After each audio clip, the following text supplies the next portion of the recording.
लबुबू doll craze the Simpson's पुन्हा एकदा भाकीत ठरले. लबुबू डॉल भोवती आता सैतानी साया. एका छोट्याशा खेळण्याने सध्या सोशल मीडियावर थरकाप उडवला आहे. लबुबू डॉल दिसायला निरागस, पण म्हणे यात लपला आहे अंधाराचा आत्मा. लबुबू नावाचं हे छोटं मॉन्स्टर डिझाईन केलंय हाँगकाँग मधील कलाकार कासिंग लंग यांनी. द मॉन्स्टर्स या पुस्तकावर आधारित हे डॉल सुरुवातीला एक साधं कलेक्टिबल होतं, पण आता हे डॉल आहे एक फॅशन सिम्बॉल, सेलिब्रिटींचं फेवरेट आणि काहींच्या मते एक शापित वस्तू.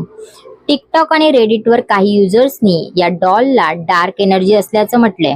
एका युजरने तर त्याचा लबुबू जाळतानाचा व्हिडिओ शेअर करत सांगितलं, या डॉलमुळे माझं आयुष्य उद्ध्वस्त झालं. हे डॉल म्हणजे सैतानाचं घरटं आहे. पण कहाणी इथेच संपत नाही. द सिम्पसन्सच्या 2017च्या ट्री हाऊस ऑफ हॉरर एपिसोडमध्ये होमर एक पिझ्झा मागवतो आणि त्याच्याऐवजी त्याच्या घरी येतो पाझुझू नावाचा एक सैतानी पुतळा. त्या एपिसोडमध्ये मॅगीला झपाटलं जातं आणि आता लोक म्हणतायत लबुबू म्हणजे आधुनिक पाझुझू. एक एक्स युजरने पूर्वीच ट्विटरवर लिहिलं, लाबुबू इज इक्वल टू पाझुझू. सैतानाला घरी घेऊन जाऊ नका. कधी $10 मिळणारं हे डॉल आता हजारो डॉलर्सना विकलं जातं. हा अचानक आलेला क्रेज, त्यांचं विचित्र रूप, हे सगळं एक रहस्य वाटतंय. AI जनरेटेड फोटोंनी पाझुझू आणि लाबुबू यांचे एकत्रित चित्र बनवलं आणि इंटरनेटवर खळबळ उडाली. काही स्पिरिच्युअल इन्फ्लुएन्सर तर म्हणतात लाबुबू डॉल म्हणजे एक स्पिरिच्युअल धोका. स्नूप्स या फॅक्ट चेकिंग वेबसाईटनं या अफवांचं खंडन केलं आहे.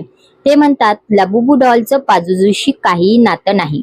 डिझायनर कासिंग लंग फक्त स्वतःच्या कल्पनांवर आधारित पात्र बनवतो. पण इंटरनेटवर लोकांचा विश्वास कायद्याने थांबत नाही.